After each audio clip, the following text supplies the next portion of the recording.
Malawian government has signed extradition papers for Shepherd Bushiri and his wife Mary Bushiri, joined now by the Malawian Information Minister, also the spokesperson, Gospel Kazako. Minister, I do appreciate you joining us here on Newsroom Africa at short notice. Thank you very much indeed. Just explain the significance of this step. How important is it? I think it's the equivalent of your Home Affairs Minister who signed this document. How significant is this step?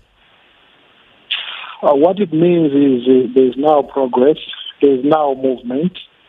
The minister responsible, this is the Minister for Homeland Security, has signed the documents, and the Attorney General will be taking these documents to the High Court in Lilongwe. What they are seeking for the issuance of the warrants of arrest for the Bushiris. So yeah, there's some movement. Does the court now have to agree with any decision by your government to extradite the Bushiris here? No. In Malawi, we have very independent courts. And at the moment, we don't know what the court will say or what the court will rule or what the court will decide. In this country, we have an independent judiciary. What the state has done is to make the necessary submissions for the court to look at them. And it is in the same vein that we may also not be able to know until when the court will rule, because, as you know, Malawi has an independent judiciary. So it might be done maybe tomorrow, maybe next week. We are yet to hear. But this has been submitted to the High Court this afternoon. And does Shepherd Bushiri and Mary Bushiri, do they get a chance to actually argue in court? Do their lawyers get to argue against this step? Do they get to say it in front of the judge, actually, you shouldn't grant this? Come again? I can't hear you clearly. Do the Bushiris have the right to have a lawyer in court to argue against this step? Can they say that this warrant should not be granted? In Malawi, we have one of the finest judicial systems, one of the finest judicial systems, and we are a democratic state, and we also respect human rights. So the Bushiris have the right to have a lawyer. The Bushiris have the right to have legal representation to argue on their behalf. So yeah, nobody can stop them because in Malawi we respect human rights. Okay, sure. That's what I wanted to know. Now, many countries around the world have a system where when it comes to the extradition of one of their citizens, so for example, if a South African citizen were to be extradited to Malawi, I understand the system, it would go through a court process, and often the president of that country, the head of state, has to actually sign off. In this case, we as South Africa are asking your country, your governments, to extradite two of your citizens. Would your Prime Minister have to sign off on that in the end? Once it's gone through the court process, would your Prime Minister also have to sign up to this? Firstly, you must know that Malawi is not just one of the many countries that you are referring to.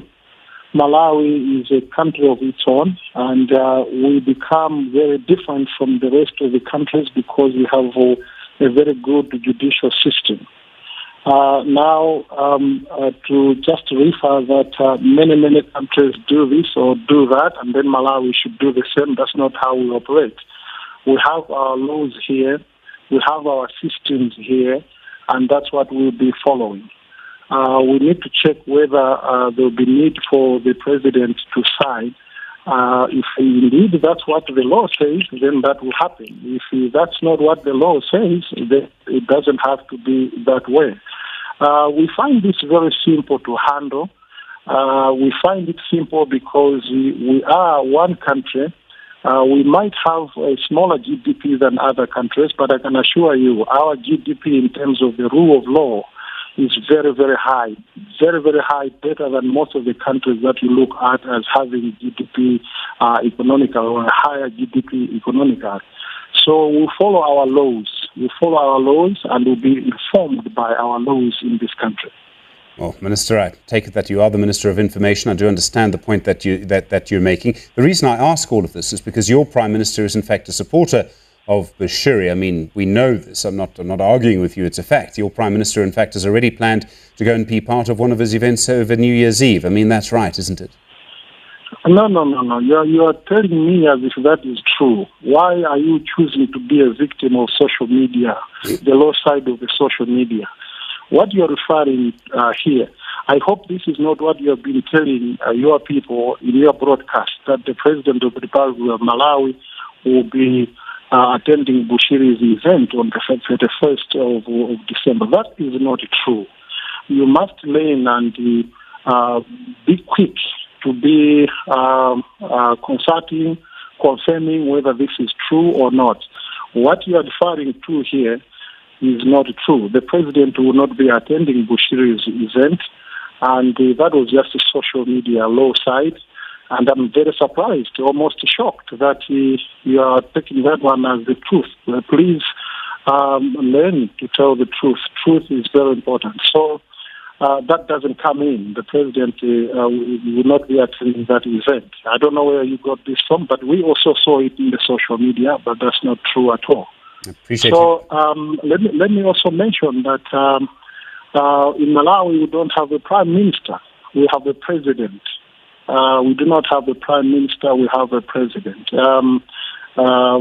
Because you're keeping on referring to prime minister. No, we have a president in this country. But you see, let me mention this. The South African people, the South African government should not be worried or should not have certain concerns on how we are going to handle this issue. We are a very organized, very organized nation. We are a very, very great nation in as far as issues to do with the law are concerned. We are going to handle this. We have got huge capacity to handle this. In any case, this is not the first time that we are handling such an issue. It looks like there is some concern because people are, or maybe in South Africa is our friend, of course, we respect them, we appreciate them. But it looks like there is some sort of looking at us with eyes that are putting on lenses that are making us look smaller. Yeah, you might look at us that way, but I can assure you, in as far as the law is concerned, we are much bigger than most of the countries in the world. We have one of the finest judicial systems. So you don't have to really panic. You need to relax. We are going to follow the law, and everything is going to be done very well, and justice will prevail. I think there will be need for Bushiri to be sent to South Africa, to be extradited to South Africa. He will be extradited to South Africa. And that decision will have been done or would have been made using the law. If there will also be no need for us to extradite Bushiri to go to South Africa, it will also be something that would have been done because of what the law says. So you really don't have to panic. Minister, you can prove it to us in this way. We were not able to keep Bushiri in our country. He was able to escape. That's one of the reasons I think South Africans are so cynical. He's not able to escape your country, right? You'll make sure that doesn't happen. No, I think if he escaped your country, you must know that he doesn't come from your country. Bushiri escaped from your country to come to this country. And this is where he is safe. This is his home. If Bushiri thought that this is not his destination, or probably he was not going to be safe, or probably he could have been planning to escape, then he probably couldn't have come here. He chose here because he's safe. He chose here because this is his home. So I do not think that it puts a very good argument that because he escaped from your country, then you think you have no capacity to look after him. But in any case, at the moment, we don't have to look after him because he's a free person in this country according to our laws. The courts had ruled that he'd be free. You know, he was under arrest. He was arrested. He spent a night in the cooler. But our courts said this man is a free man. So he's living freely in this country. And he's not living freely in this country because we just want to do that or we just don't want to do that. No, it's because that's what the law says. And that's what we believe in. We are a country that believes in the law.